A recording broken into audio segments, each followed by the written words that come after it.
नमस्कार, स्वागत है आपका हमारी खास पेशकश में। दोस्तों, मैं हूं विवेक मित्तल। मार्केट की स्थितियों पर नज़र डालें तो मार्केट तो पूरा हफ्ता ही खराब रहा और 2026 की शुरुआत भी उतनी अच्छी नहीं हुई। इस नोट पर कि लोग सोच रहे थे कि 2025 खराब है तो शायद 2026 ठीक हो जाएगा।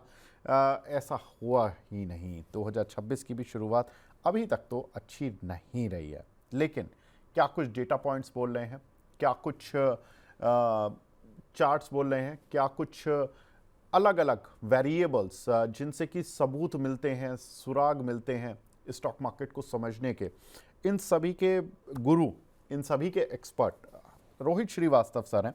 फाउंडर एंड स्ट्रैटेजिस्ट हैं इंडिया चार्ट से। Rohit sir, thank you so much for joining in. My pleasure to be here on Money Nine. Thank you so much sir.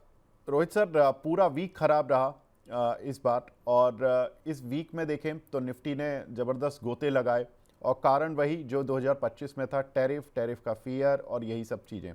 लेकिन अब क्या लग रहा है सर, मार्केट का फाइनली कोई एक ऐसा बॉटम जहां पर कि हम ये भूल जाएं कि टैरिफ लग रहा है, 50, 500, 300, 200 जो भी लगना है वो लगे, हमारा ये बॉटम हम पकड़ के चलेंगे, इसके नीचे हम खरीदारी ही करेंगे जो भी मिलेगा, और इसके ऊपर जाएगा तो मार्केट खतरनाक होगा।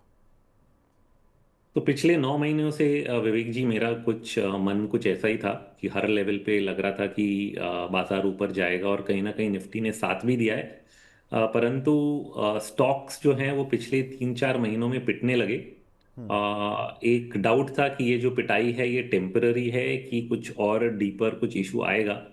और इस हफ्ते आई थिंक जो खराबी हमने देखी है, कुछ लेवल्स जो टूटे हैं, इसका इंडिकेशन है कि जो सीजनल पैटर्न है वो हमारा प्ले होने जा रहा है। अब की सीजनल पैटर्न के बारे में मैं कुछ बताता हूँ। जब हम लोग पिछले 10-12 साल का डेटा देखते हैं and we study the seasonality की निफ्टी पर्टिकुलर मंथ में और पीरियड में कैसा करता है, तो it does exceedingly well in November December. But उसके बाद जनवरी और फरवरी टिपिकली काफ़ी खराब रहते हैं, मंदा रहते हैं, और फिर मार्च अप्रैल के बाद ही फिर से पिकअप देखा जाता है। तो ये जो सीजनल इफेक्ट है वो हमने इस हफ्ते इस चीज़ की शुरुआत देखी।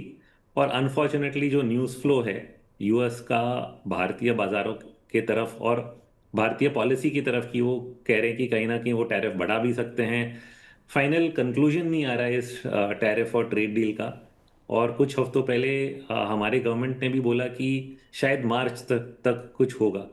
तो बाजार का जो पेशेंस है कि यहाँ से मार्च तक क्या होगा, ऑलरेडी इम्पैक्ट जो है वो कुछ सेगमेंट्स में, कई सेगमेंट्स में दिखने लगा है। क्योंकि पिछले साल जो एक्सपोर्ट ऑर्डर थे उनको तो लोगों ने दिसंबर तक बुक कर लिया तो इतना इम्पैक्ट नहीं आया। बट यहाँ से आगे जाते हुए ये जो एडिशनल 50% उन्होंने ऑलरेडी लगाया है, इसका मजबूत इम्पैक्ट आगे के महीनों में है। सो इस पूरी बात, जब ये बात संभली नहीं है, तो ये एक बहुत बड़ा अनसर्टेनिटी बाजार के लिए आ गया हमारे सामने। और इसके साथ साथ सीजनल इम्पैक्ट जो मैंने बताया कि जैन फेब ऐसे भी खराब रहता है, तो कॉम्बाइंड इम्पैक्ट इसका नेगेटिव हो गया है। तो आपने जो सवाल पूछा कि कौन सा ऐसा लेवल है जहाँ पे मैं बोलूँ कि हाँ बस इधर रुक जाएगा, कई महीनों तक मैंने ऐसे कुछ लेवल्स रखे थे कि 25,300 है, 500 है, 700 है, या 26,000 है, इसके ऊपर चलता रहेगा। बट अभी ये लास्ट 4 दिन में जो ब्रेक हुआ है, इससे लग रहा है कि अभी ये जितने सपोर्ट लेवल्स थे ये शायद इमीडिएटली होल्ड नहीं करेंगे और कोई रिस्क लेना सही नहीं है। यहाँ से मार्च तक हमें ऊंच नीच देखने के लिए थोड़ा तैयार रहना चाहिए। अब शायद ऐसा हो सकता है, मैं बहुत एक्सट्रीम सिनेरियो थोड़े बता रहा हूँ। एक तो मिनिमम सिनेरियो है, मिनिमम सिनेरियो ये है कि हमारा जो 20 वीक एवरेज है निफ्टी का, वी विल बी लकी कि वो अगर बच जाता है, वो लेवल के आसपास ही हम लोग आ रहे हैं अभी, 25,580 के आसपास। तो करीब 70 पॉइंट और हैं। इसके अगर नीचे क्लोज करते हैं तो देन दी ऑड्स ओपन अप की यहाँ से फिर और 500,000 पॉइंट की गिरावट बन सकती है। ये लेवल अगर हमने कैसे भी बचा लिया, आ, तो हम लोग कह सकते कि चलो अब यहाँ से हम लोग वापस ऑल टाइम हाइस की बाइंग की शुरुआत करें। इस चीज़ का कंफर्मेशन इमीडिएट नहीं है, 1-2 दिन रुक के देखना पड़ेगा कि ये लेवल होल्ड करता है नहीं करता है, बाजार कहाँ पे संभल पाता है। तो आज के दिन तो ज़रूर मैं कुछ नहीं खरीदूंगा, we will wait for Monday. Monday को हम देखेंगे। हमारे कुछ शॉर्ट टर्म इंडिकेटर्स हैं जो कि स्ट्राइक प्लेटफॉर्म जो हमने बनाया है उस पे है, लाइक द स्विंग, जो कि बाजार में जितने स्टॉक्स है उनका मोमेंटम मेजर करता है, और कितने स्टॉक्स का नेगेटिव मोमेंटम है उसको मेजर करते हैं। तो typically when it comes to single digits, मतलब 10 के नीचे अगर रीडिंग आ जाती है तो हम कहते हैं बहुत ओवरसोल्ड है, यहाँ से एटलीस्ट एक शॉर्ट टर्म बाउंस मिलेगा। अब वो रीडिंग जो है कहीं ना कहीं 12-13 तक तो आ चुकी है, और होप है कि शायद मंडे तक अगर सिंगल डिजिट्स में भी आ जाती है तो then we will start taking a call कि चलो एक शॉर्ट टर्म, और मैं जैसे आपसे बात कर रहा हूँ, इट हैज़ ड्रॉप बिलो 10, तो 9.85, तो it is getting very oversold. But फिर भी मैं एक दिन और दूंगा, क्योंकि अभी वीकली क्लोजिंग आज शाम को 3:30 बजे तक हमें समझ में आएगा कि ये 20 जो मैंने आपको लेवल बताया वो होल्ड कर रहा है कि नहीं। और वो तो एक क्लोजिंग बेसिस पे हम लोग उसको देखते हैं। तो क्लोजिंग पे अगर वो लेवल टूट जाता है तो मंडे तक हम लोग फिर इंतजार करेंगे कि कुछ और लेवल्स टूट रहे हैं कि वहाँ संभल रहा है, and then we will look for at least एक शॉर्ट टर्म में बाउंस तो आए। वो चीज़ हम लोग मंडे को समझने की कोशिश करेंगे। So it's, but it's going to be volatile. जो भी आप मेरी बातें सुन रही हैं, इसका नेट मतलब है कि यहाँ से लेके मार्च तक वॉलेटाइल होगा। अगर लेवल्स टूटते हैं तो 24,500 तक मार्च तक हमें खुलना पड़ेगा, नहीं तो फिर इफ वी आर लकी तो 25,580 बच जाता है, और and life is back to normal.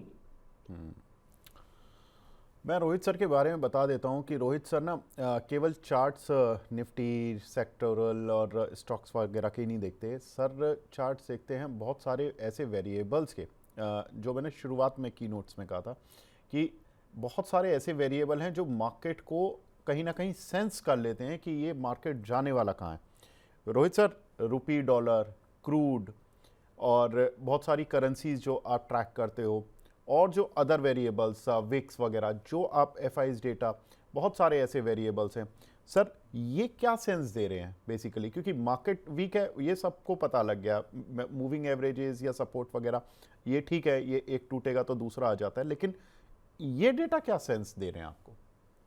तो ये एक ऐसा सेंस दे रहे हैं। मैंने इनफैक्ट इंडिया चार्ट्स पे कल ही यूएस मार्केट्स के बारे में लिखा, और हाँ। जिस जिस चीज़ के बारे में आप पूछ रहे हैं उसके बारे में मैं सोच विचार ही कर रहा था कि मैं उसको किस तरह एक्सप्लेन करूं। तो मैं कोशिश करता हूं कि हुआ क्या है। आपने देखा है कि सोने चांदी में काफ़ी तेजी देखी गई है पिछले कुछ क्वार्टर्स में, हम्म। और ये जब तेजी हो रही थी तो अगस्त से हमने बेस मेटल्स पे भी इम्पैक्ट देखा कि हम्म। कहीं ना कहीं कॉपर के भाव, एल्यूमिनियम, जिंक, ये सब के भाव बढ़ने लग गए। तो हम्म। टोटल जो मेटल सेक्टर है ये इसी चीज पे चलता है कि यूएस अपना इंटरेस्ट रेट्स कम करेगा और डॉलर घटेगा। हम्म। परंतु हम लोग जब डॉलर इंडेक्स को खुद देखते हैं, ये नया लो बना नहीं पाया है पिछले 3 महीनों में। एक नया लो इसने बनाया था सितंबर में, उसके बाद उछला और फिर वहां से इतना ज्यादा गिर नहीं पाया। तो एक थोड़ा सा मुझे डाउट आने लगा है कि नियर टर्म में डॉलर क्या ऊपर और जाएगा, क्या 100 के ऊपर वापस पार करेगा। अब this becomes a risk of signal. जब हम लोग रिस्क ऑफ कहते हैं, इसका मतलब है कि जो एसेट क्लासेस हैं, इन्वेस्टमेंट एसेट क्लासेस, इक्विटी से लेके कमोडिटी, बिटकॉइन, सबको लेके, तो हम्म। इनमें कहीं ना कहीं करेक्शन आने की संभावना जो है काफी बढ़ जाती है। हम्म। एंड मैं ऑलमोस्ट 1 महीने से नोट कर रहा हूँ कि गोल्ड का जो रीडिंग है वो बहुत ही ओवरबॉट हो गया है। आरएसआई जो है मंथली चार्ट पे 92 तक पहुंच गया है। ऐसे लेवल्स पे टिपिकली हम लोग उसको छुएंगे नहीं। बट इसका नेट रिजल्ट क्या है? मतलब चलो आज तक ज्यादा तो गिरा नहीं है, बट जब भी गोल्ड गिरेगा it is usually an indication of a strong dollar, क्योंकि ये दोनों कोरिलेटेड है। तो ये भी इनडायरेक्टली इंडिकेट कर रहा है कि मैं ओवरबॉट हूं, और मैं जब नीचे आऊंगा तो डॉलर को ऊपर करूंगा, और डॉलर ऊपर होगा तो जितने दूसरे एसेट क्लासेस हैं वो नीचे आएंगे, कमोडिटी से लेके equity. So this is another signal कि कहीं ना कहीं जैन फेब मार्च में हमें एक रिस्क ऑफ जो ट्रेड है वो दिखेगा। और तीसरा, मैं अगर यूएस मार्केट्स के बारे में, मैंने कल एक चार्ट डाला। यूएस मार्केट्स का जो वीकली मोमेंटम है वो हम्म। कई हफ्तों से सेल साइड पे ही है, और उसमें हम्म। मल्टीपल नेगेटिव डाइवर्जेंसेस बनते जा रहे हैं। अब हम्म। इसका भी ये सिमिलर पैटर्न है जो कि हमने एक साल पहले देखा पिछले दिसंबर में, हम्म। 2024-25 के दिसंबर जनवरी के पीरियड में, और तब से लग रहा था कि गिरेगा, और फिर वो जाके मार्च में गिरा, और फिर अप्रैल में ऑफकोर्स टैरिफ्स आए तो और ज्यादा गिरा। हम्म। वैसा ही कुछ सेटअप अभी भी है कि ये कहीं ना कहीं मोमेंटम लूज कर रहा है। कब उसका सेलिंग शुरू होगा, इमिजिएट या 1 महीने बाद, वो बोलना मुश्किल है। But US is also a hangover कि इस इन 2-3 मंथ्स के पीरियड में कहीं ना कहीं उसमें भी एक करेक्शन आना ड्यू या ओवर ड्यू बोल सकते हैं। सो मल्टीपल फैक्टर्स जो हमें बता रहे हैं कि शायद यहाँ पे थोड़ा, स्पेशली शॉर्ट टर्म जो ट्रेड्स हैं या पिछले अगले 3 महीनों की मैं बात कर रहा हूँ, इस टाइम पीरियड के लिए हमें थोड़ा हल्का हो जाना चाहिए। लॉन्ग टर्म के लिए ज़रूर you will get opportunities to buy stocks at a lower level. तो जहाँ जहाँ डिप्स होते हैं और आपके रेंजेस में आते हैं वो आप अक्यूमुलेट करें, क्योंकि 3 4 5 साल का जो बुल मार्केट है वो तो कहीं नहीं गया। But next 3 months I think volatility and downside risk जो है वो बढ़ चुका है, और उसको ध्यान देना ज़रूरी है। बिल्कुल ठीक है सर। आपने एक दो चीज़ें बड़ी अच्छी मतलब जो ऑब्जर्व करते हैं आप, और ये अच्छी चीज़ें बताई सर कि यूएस मार्केट में भी एक सेल ऑफ मतलब दिख रहा है आपको। और अगर यूएस मार्केट में सेल ऑफ आना है तो इस समय जो सर फंडामेंटल न्यूज़ चल रही है वो ये चल रही है कि टैरिफ पर सुप्रीम कोर्ट वहाँ की क्या डिसीज़न लेती है और किस तरह से वो टैरिफ को नैरेटिव तैयार करती है कि टैरिफ लीगल है उनकी नज़र में या नहीं है। अगर लीगल Yes. नहीं है तो डोनाल्ड ट्रंप की पूरी स्टोरी जो 1 साल में उन्होंने नैरेटिव तैयार किया वो सारा फॉल्स है। और वो अगर फॉल्स है तो डेफिनेट सी बात है कि यूएस मार्केट जिस बिना पर चला था कि हम होम प्रोडक्शन करेंगे, हम सब कुछ करेंगे, तो वो सारा एक बार के लिए तो बिखर जाएगा। तो अगर यूएस मार्केट में एक सेल ऑफ आना है तो यानी कि हम ये मान सकते हैं कि सुप्रीम कोर्ट कहीं ना कहीं कुछ नैरेटिव तैयार कर रही है, जो कि वहाँ के बड़े प्लेयर्स होंगे जो उस मार्केट में प्ले कर रहे हैं वो थोड़ा सा सेफर साइड पर जाना चाह रहे हैं। लेकिन सर एक चीज़ आपने और बोला, मेटल का प्ले, गोल्ड सिल्वर का प्ले, इसमें सर 2026 में क्या लग रहा है इनफैक्ट कि मतलब ये बड़े एक्सीडेंट्स होंगे इन पे जितना ये उछल कर गए हैं, ये मतलब अबव एस्टिमेट चले गए हैं। जैसे होता है कि 100 रुपए की चीज़ को 200 रुपए का टारगेट रख लो, फिर वो जब 300 हो जाता है, 250 हो जाता है, तो आप हमेशा यही, हम सब यही बोलते हैं कि ओवर सो मतलब ये ओवर बॉट है या ये बहुत ज़्यादा एक्सट्रीम वैल्यूएशन पर चला गया। क्या मेटल में ये स्थिति बन गई है सर? काफ़ी हद तक बन गई है, स्पेसिफिकली सोना चांदी में। ओके। कॉपर और दूसरे जो मेटल्स हैं उसमें इतने ओवरबॉट रीडिंग्स नहीं है, वो सिर्फ साथ साथ चल रहे थे। हम्म। बट गोल्ड में मैंने आपको बताया 92 का आरएसआई मंथली चार्ट पे हमने सिर्फ तेजी के बहुत ही स्ट्रांग बुल मार्केट्स में देखा है। और अगर वो बुल मार्केट कंटिन्यू भी होता है तो कहीं ना कहीं बीच में करेक्शन जरूर आए हैं, जहाँ पे वो रीडिंग जो है 92 से आके कहीं ना कहीं 75 या 80 के बीच में सेटल होता है, और फिर वो तेजी कंटिन्यू होती है। दूसरी बात रही सिल्वर की। सिल्वर में मामला थोड़ा और गंभीर है, क्योंकि सिल्वर में जहां जहां बुल मार्केट में भी करेक्शंस आए, अगर आप 2003 से लेके 2011 का बुल मार्केट देखेंगे उसमें करीब 3 या 4 ऐसे ओकेजन्स थे जहां पे ऐसे ओवरबॉट रीडिंग्स आए, और हर बार उसमें 30 to 40% की गिरावट देखी गई, और फिर से वो चला, वो 1 साल उसने लगाया। तो इस चीज को अगर मैं कंक्लूड करूं, इसका मतलब ये है कि अगले 1 साल का जो रिटर्न है गोल्ड एंड सिल्वर में, जो पिछले साल बहुत ही अच्छा था, वो शायद इतना अच्छा नहीं रहेगा। इनफैक्ट मेरा मानना है कि इक्विटी आपको 2026 में गोल्ड और सिल्वर से ज़्यादा रिटर्न्स देंगे। तो एक शिफ्ट करना ज़रूरी है। सिर्फ ये है कि जो करंट करेक्शन की मैं बात कर रहा हूँ वो मेरे मन में 2 3 हफ्ते पहले नहीं था, तो मैं ऑलरेडी लोगों को ये बोल रहा था कि आप शिफ्ट कर लो। बट मे बी इस करेक्शन के बाद you get an opportunity. But the idea is कि कहीं ना कहीं अंत में इक्विटीज जो हैं वो आपको ज्यादा रिटर्न दे सकेंगे सोना चांदी से, ऐसा मैं मान रहा हूँ 2026 के लिए। ये बड़ा इंपॉर्टेंट की नोट है, वो भी ऐसे समय में सर जहां मार्केट में त्राहिमाम मचा हुआ है कि इक्विटी अभी भी अच्छा रिटर्न देगा और गोल्ड सिल्वर के मुकाबले 2026 में। लेकिन सर एक चीज़ जो कि रोहित सर मैं नोटिस कर रहा था कि 2025 जो ईयर था वो साल था मिड कैप स्मॉल कैप के एक्सीडेंट्स का, जहाँ पर कि बहुत सारे शेयर्स पिटते हुए दिखाई दिए, कोई 20% टूटा, कोई 50% टूटा, जिसकी जैसी स्थिति हुई। लेकिन 2026 में या 25 के एंड से हम कह लें मेजर एक्सीडेंट होने शुरू हुए इंडेक्स लेवल पर। आईटीसी गिरा, रिलायंस गिरा, टीसीएस गिरा। मतलब टीसीएस भले ही ये अपने ऑल टाइम हाई या 52 वीक हाई से गिरे हों या कुछ महीनों के हाई से गिरे हों, लेकिन गिरना शुरू हो गए।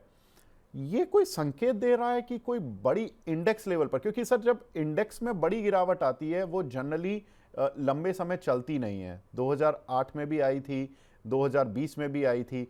तो ये जब लास्ट एक्सीडेंट होता है, हम कहते हैं ना कि एक लड़ाई होती है, पहले वॉर ऑफ वर्ड्स होता है, तो वो खतरनाक होता है। जब पूरी युद्ध ही शुरू हो जाता है तो फिर पता लग जाता है, चीज़ें डिस्काउंटेड हो जाती हैं।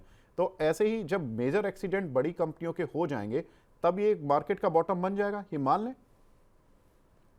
तो इस चीज का जवाब ढूंढना जरूरी है कि ये एक्सीडेंट कहाँ पे खत्म होंगे। हाँ। नहीं तो सवाल का जवाब तो वही है जो आपने बोला कि बड़े कंपनियों के एक्सीडेंट अगर पूरे हो जाएंगे, जो कि नहीं हुए थे, सिर्फ मिड और स्मॉल कैप में करेक्शन हुआ। मुझे भी लग रहा था कि शायद मिड एंड स्मॉल कैप के करेक्शन के साथ साथ बाजार वापस चलने लगेगा और उछला भी। बट अब ऐसा हो रहा है कि मिड कैप लार्ज कैप दोनों साथ में जा रहे हैं। तो दोनों का साथ साथ नीचे जाके कहीं पे जो हम लोग कहते हैं कैपिचुलेशन, वो जरूर होगा। और कैपिचुलेशन के लेवल से फ्रेश बाइंग और फ्रेश एक नया ट्रेंड ऊपर की तरफ फिर हम लोग मान के चलेंगे। बट कैपिचुलेशन के इंडिकेटर्स जरूरी हैं। कई सेंटिमेंट इंडिकेटर्स है जो हमने बनाए हैं, जो जिनको देख के हम लोग फिर जज करते हैं कि भाई कैपिचुलेशन हुआ कि नहीं। वहां तक बात पहुंची नहीं है, शॉर्ट टर्म में जरूर पहुंची है। मैंने आपको जैसे स्विंग के बारे में बताया कि शॉर्ट टर्म में कैपिचुलेशन हो रहा है, बट वो शायद मंडे तक पूरा हो जाए। बट मीडियम टर्म का कैपिचुलेशन थोड़ा समय लगेगा। कुछ इंडिकेटर्स ऐसे हैं जो कई महीनों से ऐसा दिखा रहे हैं कि भाई बहुत हो गया है, बट बाजार पे उसका असर नहीं हो रहा है। तो फिर अगर इंडिकेटर फेल करता है तो हमें फिर उसको बाजू रखना पड़ता है कि भाई ये काम नहीं कर रहा, मार्केट को अपना काम पूरा करने दो। और फिर हम लोग इसको समझने की कोशिश करेंगे। बिल्कुल ठीक है सर।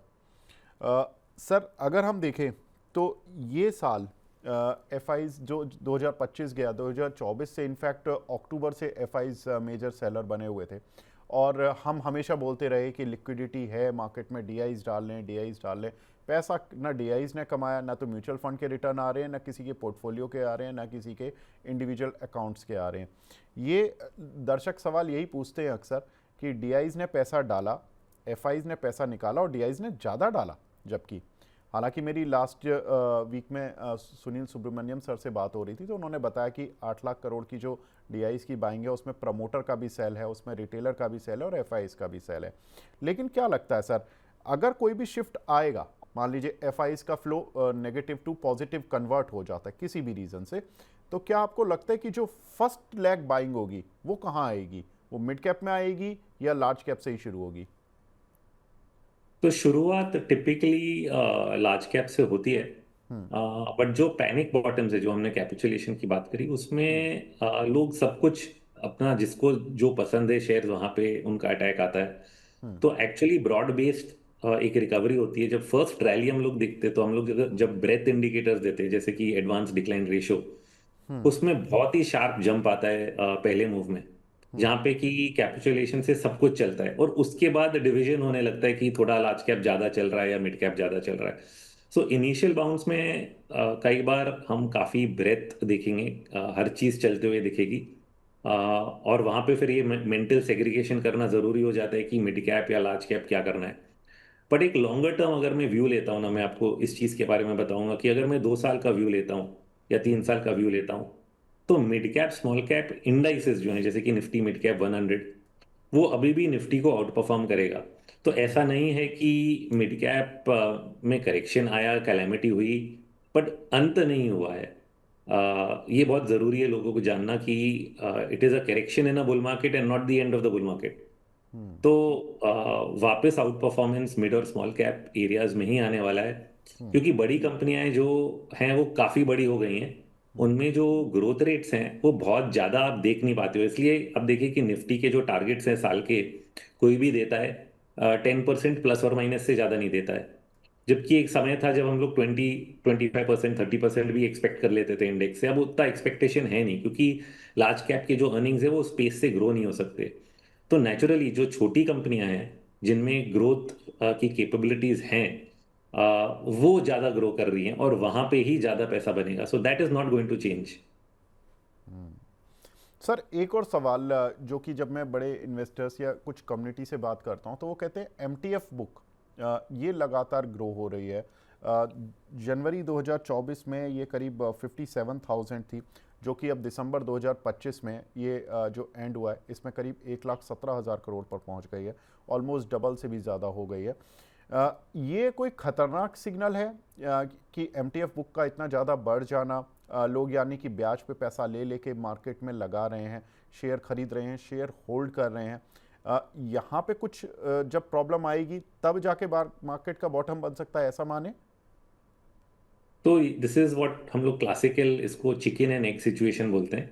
हम्म। कि पहला कौन, बाजार बढ़ गया इसलिए एमटीएफ बुक बढ़ा, कि एमटीएफ बुक बढ़ा इसलिए बाजार बढ़ा है। हम्म। सो इस तरह का जो एनालिसिस है यूएस मार्केट्स में मैंने कई बार देखा है। अगर आपने सुना होगा मार्जिन फंडिंग बुक उधर का, कई बार हाँ। लोग ट्विटर पे उसके चार्ट्स डालते हैं कि मार्जिन फंडिंग बुक 300 बिलियन हो गया, 400 बिलियन हो गया, 500 बिलियन हो गया, ऑल टाइम हाई पहुंच गया, बाजार गिर जाएगा। हम्म। 10 साल से सुन रहा हूँ, आज तक गिरा नहीं। सिर्फ कोविड का एक बीच में झटका जरूर आया था। हम्म। सो बेसिकली मार्केट जब तेज है लोग मार्जिन पे खरीदेंगे। अगर बाजार खराब होगा तो मार्जिन वाले नुकसान करेंगे, और फिर उसका मल्टीप्लायर नीचे का जो इफेक्ट है जिस चीज की आप बात कर रहे हैं वो आता है। हम्म। बट अगर बाजार ही खराब नहीं होगा तो मार्जिन बुक भी बढ़ता ही जाएगा। Hmm. So it does not reverse just because margin book बड़ा हो गया है। इसका मतलब ये नहीं कि बाजार खराब हो जाएगा, इसका मतलब है कि बाजार बड़ा हो गया है। So hmm. It's a hmm. Misreading. Same चीज आप फ्यूचर्स मार्केट में भी देख सकते हैं, क्योंकि फ्यूचर्स मार्केट का मेरे पास 20 साल का चार्ट है। हम्म। टोटल फ्यूचर्स मार्केट का ओपन इंटरेस्ट निफ्टी और स्टॉक का दोनों का मिला के हम्म। वो 20 साल से बढ़ ही रहा है। बीच बीच में मार्केट के साथ नीचे भी आता है और फिर नए ऑल टाइम हाइस में चला जाता है। तो ऐसा तो कभी नहीं हुआ कि बहुत ज्यादा पोजीशन हो गया इसलिए बाजार गिर गए। वो जब गिर जाते हैं हम कहते हैं ये लेवल बहुत ज्यादा था, और फिर 10 साल बाद वो लेवल निकल जाता है। हम्म। सो उसको मैं इतना महत्व नहीं दूंगा। ओके, ठीक है सर। कुछ लोग कह रहे थे तो मैंने सोचा कि आपसे सर पता करते हैं, बिकॉज आप इन सब डेटा के सर मास्टर हैं, तो आप ये सब चीज़ें बहुत ज़्यादा डीपली देखते हैं, तो इसलिए मैंने सोचा कि चलिए यहाँ पर कुछ कंफर्मेशन मिले। लेकिन एनीवेज, लास्ट क्वेश्चन सर, जो कि सेक्टोरल बात होती है कि अगर कुछ भी रिकवरी आएगी तो किन सेक्टर्स में आएगी अपार्ट फ्रॉम मिड कैप, और अगर कहीं पर टॉप बने हैं, एज यू हैव सेड कि मेटल में थोड़ा सा एक हो गया है काम जो होना था 2025 के एंड तक, और कोई sector for example auto ancillary या बहुत सारे ऐसे सेक्टर हैं जिन्होंने बहुत अच्छा परफॉर्म किया 2025 में भी, इवन द पेसिमिस्टिक मार्केट, कहाँ पर हाँ ये टॉप बन बात, रहे हैं, कहाँ बॉटम? जी। यस नहीं ये बात सही है। आपने ऑटो एंसिलरी की बात करी, ऑटो एंसिलरीज ने अच्छा परफॉर्मेंस भी दिया है और शायद आगे भी देते जाएंगे। ओके। एक तरीका मैं इस्तेमाल करता हूँ जिससे वी ट्राई टू जज कि परफॉर्म क्या कर रहा है। तो जैसे कि रिसेंट 1 दिसंबर का मैं टॉप लेता हूँ, जब मार्केट टॉप हुआ, नीचे आया, फिर ऊपर गया, और आज तक का मैं अगर परफॉर्मेंस देखता हूँ तो इसमें टॉप सेक्टर्स कौन से हैं। हम्म। टॉप में मेटल कमोडिटी, उनको मैं हटा देता हूँ। उसके बाद के जो सेक्टर्स हैं, IT, PSU banks, PSU index, autos, तो हम्म। मैं सोचूंगा कि ये अगर परफॉर्म कर रहे हैं, मतलब इतने खराब बाजार में दे आर होल्डिंग अप, तो शायद आगे भी जहाँ पे बाजार संभलेगा और वापस चलेगा, तो ये सेक्टर्स में फिर से हम लोग बाइंग देखेंगे। तो पीएसयू स्टॉक्स हो, थोड़ा बहुत आईटी, आईटी में डेफिनेटली जैसे कई लोग कहते हैं कि मिड कैप आईटी पे ज़्यादा ध्यान दें क्योंकि वहाँ पे ग्रोथ रेट्स ज़्यादा हैं। जो हम्म। बड़ी आईटी कंपनियां हैं उनको अवॉइड करें। Auto sector, but even better is auto ancillaries जो आपने मेंशन किया। Hmm. So these 2-3 segments I think are where you can get immediate returns जब ये फॉल से हम लोग रिकवरी देखना शुरू करेंगे। और सर कोई ऐसे सेक्टर जो कि आपको लगता है कि ये चल ही नहीं रहे थे, और इन सेक्टर्स में कुछ खरीदारी बनती है, अब तो बहुत लग गया, थक गए हैं, बॉटम तो बन ही गया होगा, कोई ऐसा सेक्टर है? जरूर है। मैंने इसके बारे में लिखा भी है पिछले कुछ हफ्तों में, so it may be news to some people, क्योंकि कई लोग इसको नहीं देखते हैं, बट इंडिया में कई लोग ट्रैकर्स भी हैं जो पुराने इन्वेस्टर्स ये ट्रैक भी हम्म। करते हैं, और वो सेक्टर है शुगर। अच्छा। शुगर सेक्टर के जो स्टॉक्स हैं हाँ। पिट चुके हैं, वैल्यूएशंस कम हो चुके हैं, हम्म। कुछ नीचे आए हैं, कुछ साइडवेज कंसोलिडेशन में 2 साल से चल रहे हैं। इनके अब आप देखिए, एक तरफ ऐसी कंपनियां हैं जिनकी market cap to sales 8 times to 10 times है, हम लोग कहते हैं बहुत हो गया चलिंग, इतना वैल्यूएशन क्यों दे रहे हैं हम लोग।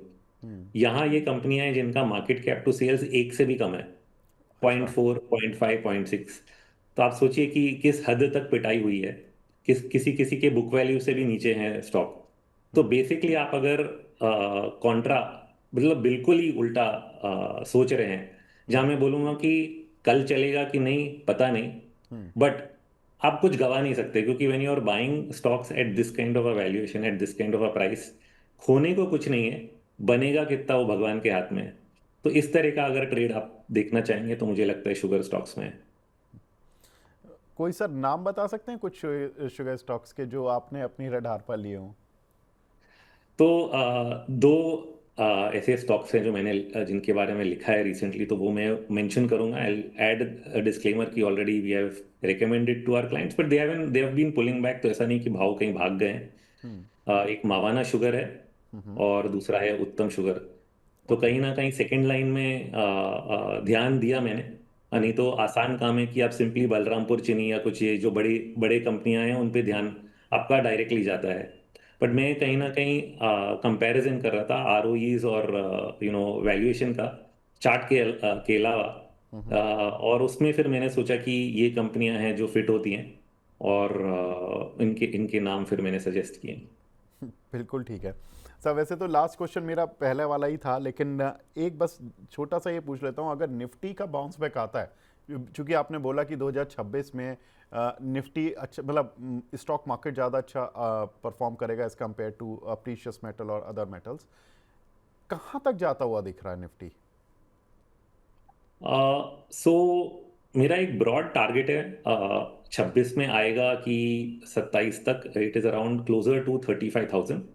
35,000। इतना तो बोल सकते हैं कि 26 में 30,000 तो पार हो जाए, okay. If not in the first quarter, क्योंकि फर्स्ट क्वार्टर में रिस्क है।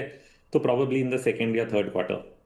वो 35 तक इमीडिएटली पहुंचेगा कि नहीं, वो थोड़ा, because lot of factors have to fall into place, जो मैं हमने शुरू में डिस्कस किया। अगर सब फॉल इनटू प्लेस हो जाते हैं तो higher levels will be seen, but at least 30 तो क्रॉस हो जाना चाहिए 26 के एंड तक। Very nice sir, very optimistic view. And इस समय जो पेसिमिज्म है उसमें ये ऑप्टिमिज्म आना यही बहुत ज़रूरी है सर लोगों के दिमाग में। और अगर ये मतलब चीज़ें होती हैं जिस तरह से आपने बताया तो बहुत ही मज़ा आ जाएगा लोगों को, क्योंकि बहुत सारी चीज़ें बॉटम पर मिल रही हैं और आपने सेक्टोरल भी बताया जो कि सही में बॉटम पर ही चल रहे हैं उनके share. Thank you so much Rohit sir, आपसे बात करके हमेशा मज़ा आता है और बहुत कुछ सीखने के लिए मिलता है। And as always thank you so much sir कि आपने ये सारा मार्गदर्शन दिया हमारे दर्शकों को। Thank you so much. My pleasure Vivek ji, and thank you for having me. My pleasure sir. तो ये थे रोहित सर जिन्होंने कि बताया कि देखिए 2026 भले ही ख़राब नोट पर शुरू हुआ हो, लेकिन ख़त्म ख़राब नोट पर शायद नहीं होगा। आप 30,000 का लेवल निफ्टी में देख सकते हैं। उनका जो ब्रॉडर टारगेट है निफ्टी का वो तो 35,000 का है। तो अब ये थोड़ा सा बुलिशनेस कह सकते हैं या जो भी, कि सर के जो डेटा पॉइंट्स हैं वो बड़े स्ट्रॉन्ग रहते हैं। दूसरा उन्होंने कुछ कुछ रीज़न भी बताया कि कौन कौन से वेरिएबल्स हैं जो वो देख रहे हैं। तीसरा उन्होंने वो सेक्टर भी बताया जो कि टॉप आउट हो रहा है, यानी कि मेटल सेक्टर। उन्होंने वो सेक्टर भी बताया जो कि बॉटम आउट हो रहा है, यानी कि शुगर सेक्टर। शुगर सेक्टर की कंपनियां भी बताईं। तो ये पूरा डिस्कशन रहा। उम्मीद करते हैं कि आपको इस डिस्कशन का फ़ायदा मिले। तो यहीं पर इस डिस्कशन को समाप्त करते हैं। नमस्कार।